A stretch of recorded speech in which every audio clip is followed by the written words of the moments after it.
औज़ुबिल्लाहिमिनश्शैतानिर्रजीम बिस्मिल्लाहिर्रहमानिर्रहीम। Assalamu alaikum dear students. Today's lesson is about question number 7 of exercise 1. We have done question number 1, 2, 3, 4, 5 and 6. Today is 6 April 2021.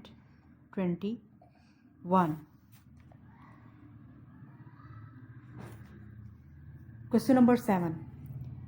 If U is universal set, if U is equal 0, 1, 2, 3.9, A set is equal 0, 2, 4, 6, 8, B set is equal 1, 3, 5, 7, 9, C set is equal 1, 2, 3, 8 and D is equal 4, 5, 6, 7.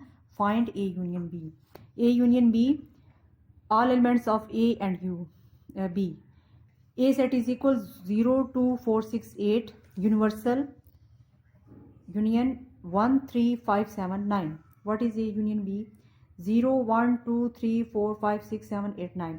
A union B जैसे कि आप question number 6 में भी कर चुके हैं, वही method है कि आपने ए सेट बी सेट के एलिमेंट्स को लेना है और उनको यूनियन यानी कि इकट्ठा करके लिख देना है, तो ए यूनियन बी फाइंड हो जाएगा। इसी तरह से आपने स्टूडेंट्स ए यूनियन डी फाइंड करना है, वही मेथड है इसी मेथड से। और यहाँ पे ए यूनियन डी में आंसर आएगा 0, 2, 4, 5, 6, 7, 8। इसी क्वेश्चन का पार्ट है ए कॉम्प्लीमेंट। तो ए कॉम्प्लीमेंट जैसे कि पहले भी मैं आपको बता चुकी हूँ कि ए कॉम्प्लीमेंट होता है यूनिवर्सल डिफरेंस ए। यूनिवर्सल्स के जो एलिमेंट ए में नहीं वो ए कॉम्प्लीमेंट होंगे। आपने यहाँ पे यूनिवर्सल सेट देना है जो आपको क्वेश्चन में दिया गया है 0, 1, 2, 3 डॉट डॉट डॉट 9, इनके 9 तक सेट है। डिफरेंस 2, 4, 6, 8। तो जब इसका डिफरेंस आप फाइंड करेंगे यूनिवर्सल सेट का और ए सेट का, तो आपके पास आएगा 1, 3, 5, 7, 9। तो ये आपका ए कॉम्प्लीमेंट है। इसी तरह से आपने बी कॉम्प्लीमेंट फाइंड करना है। B complement is equal universal difference B. Universal set के जो एलिमेंट्स बी में नहीं है वो बी कॉम्प्लीमेंट होगा। और इसी मेथड से स्टूडेंट सी कॉम्प्लीमेंट करेंगे। C complement is equal universal difference C. आप यूनिवर्सल सेट लिखेंगे, डिफरेंस का सिंबल लगाएंगे, सी सेट लिखें और यूनिवर्सल सेट के जो एलिमेंट्स आपके सी में नहीं हैं वो सी कॉम्प्लीमेंट होंगे। Next part of this question, B difference A आपने फाइंड करना है। बी डिफरेंस ए आप किस तरह से फाइंड करेंगे कि बी सेट लिखेंगे, डिफरेंस का सैंपल लगाएंगे और ए सेट लिखेंगे। बी डिफरेंस ए आपने इस तरह से फाइंड करना है कि बी सेट के जो एलिमेंट्स ए में नहीं पाए जाते वो आपने यहाँ पे लिखने हैं। तो वो सारे एलिमेंट्स ए में नहीं हैं बी के, क्योंकि बी सेट ऑड नंबर्स का है और ए सेट इवन नंबर्स का है, तो ये सारे एलिमेंट्स ए में नहीं पाए जाते। So B difference A is equal 1, 3, 5, 7, 9। Question number 7 के कुछ पार्ट्स मैंने स्टूडेंट्स आपको बताए हैं। उनका method A union B, A union D, B union C, C union D, ये सारे एक ही मेथड से होंगे और सारे क्वेश्चंस आपने अपनी नोटबुक पर करने हैं। इसी तरह question number 5, question number 6, question number 7 और 8 ये कॉम्प्लीमेंट है, तो इनको भी एक ही मेथड से करना है जैसे कि अभी मैंने आपको मेथड कॉपी पे करवाया है। Question number 9 and question number 10 इसमें डिफरेंस है, तो ये भी एक ही मेथड से होंगे जैसे कि अभी आपको कॉपी पे बता दिया गया है। You have to do all question all parts on your notebook. Question number 8, if A is equal 0, 2, 4, 6, 8, B is equal 1, 3, 5, 7, 9, find A union B. वही मेथड क्वेश्चन नंबर 7 और क्वेश्चन नंबर 6 की तरह आपने ए सेट को लेना है, यूनियन का sample लगाएंगे और बी सेट लिखेंगे और दोनों का यूनियन जब फाइंड करेंगे तो आंसर आएगा A union B is equal 0, 1, 2, 3, 4, 5, 6, 7, 8 and 9।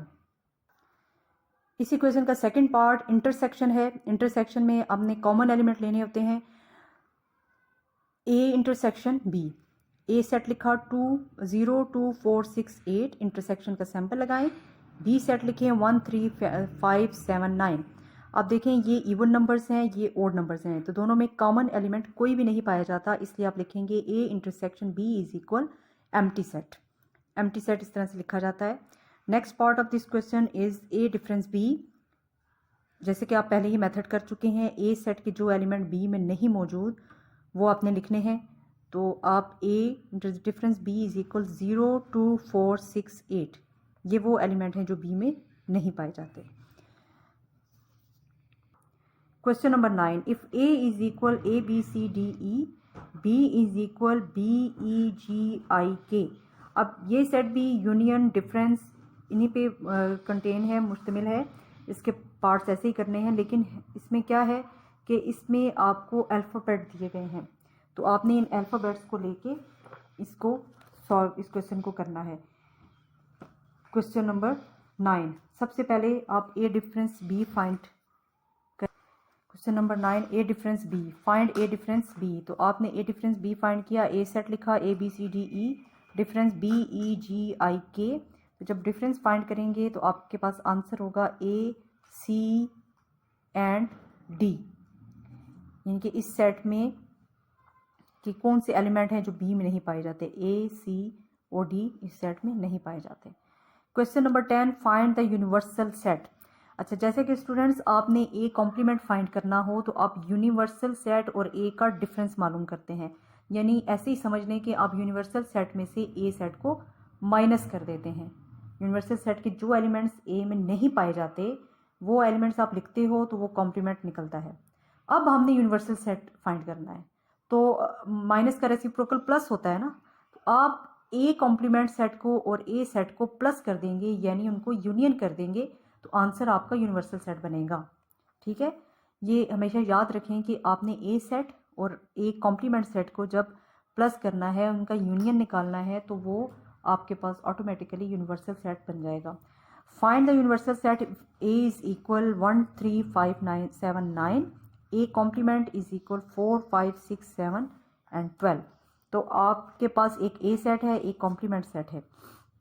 Universal set find करना है, universal is equal A union A complement, यानी कि A सेट को और A कॉम्प्लीमेंट को यूनियन करना है। आपके पास ये A सेट है, यूनियन का साइन लगाया और ये A कॉम्प्लीमेंट सेट लिखा।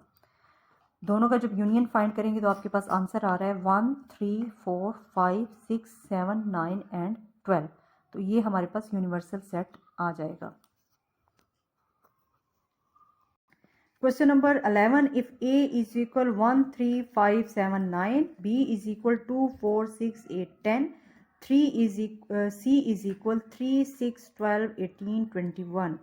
Find the commutative property of intersection of sets. Commutative property students होती है कि आपके अगर दो सेट्स हैं आपको दिए गए हैं और उनका आपने यूनियन फाइंड करना है या इंटरसेक्शन फाइंड करना है, तो क्या होता है कि आप अगर उनकी जगह चेंज कर देते हैं और दोनों दफ़ा आंसर एक ही आता है, तो फिर आप कहेंगे कि उनमें कम्यूटेटिव प्रॉपर्टी पाई जाती है।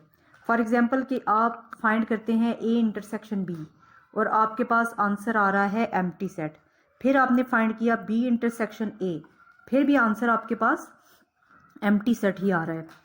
वो इसलिए कि देखें A सेट है ओड नंबर्स पे और B सेट है इवन नंबर्स, दोनों के बीच में कोई भी कॉमन एलिमेंट नहीं है, इसलिए इनका इंटरसेक्शन नहीं निकाला जा सकता, एम्प्टी सेट होगा। तो A intersection B is equal empty set. इसी तरह आप B इंटरसेक्शन A जब फाइंड करेंगे तब भी एम्प्टी सेट ही आएगा।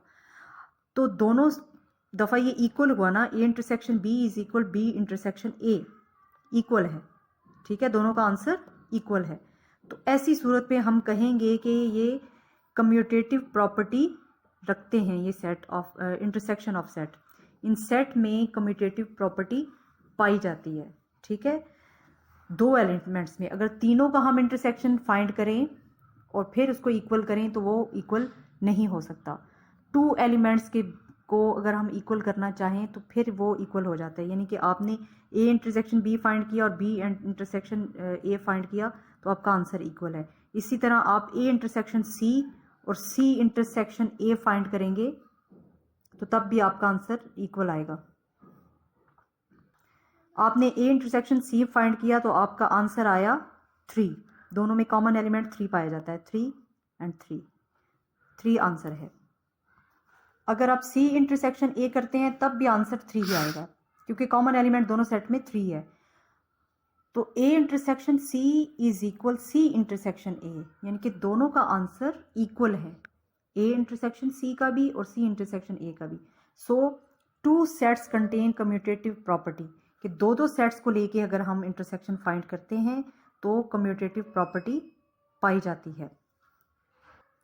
Question number 12, if A is equal 3, 6, 9, 12, 15, B is equal 4, 8, 12, 16, 20, C is equal 5, 10, 15 and 20, find associative property in sets. अच्छा, associative property ये होती है कि आपने दो दो सेट्स को इक्वल नहीं करना, आपने तीनों सेट्स को लेके करना है, सॉल्व करना है और फिर देखना है कि अगर उनकी जगह हम चेंज करते हैं तो आंसर सही आता है, इक्वल आता है या नहीं। फॉर एग्जांपल, हमने ए यूनियन बी जब फाइंड किया तो ए यूनियन बी, ये ए सेट है और ये बी सेट है हमारे पास, ठीक है। दोनों के एलिमेंट्स को जब यूनियन किया, इकट्ठे किया, तो आंसर आता है 3, 4, 6, 8, 9, 12, 15, 16, 20। ये दोनों के एलिमेंट्स हमने ले लिए तो ये ए यूनियन बी बन गया, ठीक है। ये इसका यूनियन आ गया। अब इसमें आपने सी का यूनियन फाइंड कर लेना। ये हमारे पास सी सेट है, सिंबल ऑफ यूनियन, और ये मैंने सी सेट लिखा है, ठीक है। जब हम सी का भी यूनियन बीच में ऐड कर लें, पहले ए यूनियन बी में फिर सी को भी यूनियन कर लें, उसके एलिमेंट्स को भी शामिल कर लें, तो हमारे पास सेट बनता है 3, 5, 6, 8, 9, 10, 12, 15, 16 एंड 20, ठीक है। इसी तरह से अब पहले हमने ए यूनियन बी फाइंड किया और उसमें सी को यूनियन कर लिया, ऐड कर लिया, तो ये हमारे पास आंसर आ गया। अब हम देखते हैं कि अगर हम बी यूनियन सी करते हैं और उसमें ए का यूनियन फाइंड करें तो क्या आंसर आता है, तब भी हमारे पास आंसर यही आएगा। अब बी और सी को यूनियन कर लें, दोनों के एलिमेंट्स को इकट्ठा कर लें और फिर उसमें आप ए को यूनियन कर लें, तो आपके पास आंसर वही आएगा, ठीक है। 3, 5, 6, 8, 9, 10, 12, 15, 16 एंड 20, यानी कि तीनों सेट्स को आपने यूनियन किया है, लेकिन किस तरह से, ग्रुप की शक्ल में, पहले ए यूनियन बी और फिर उसमें यूनियन सी। दूसरी दफ़ा आपने बी यूनियन सी करके उसमें ए को यूनियन करना है, तो ये ही आंसर आएगा।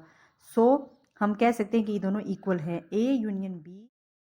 सो A union B union C is equal B union C और ए यूनियन उसमें प्लस कर लें। सो हम कह सकते हैं कंटेन एसोसिएटिव प्रॉपर्टी, ठीक है। ओके, अल्लाह हाफिज़ स्टूडेंट्स। आपको commutative property and associative property की समझ आ गई होगी।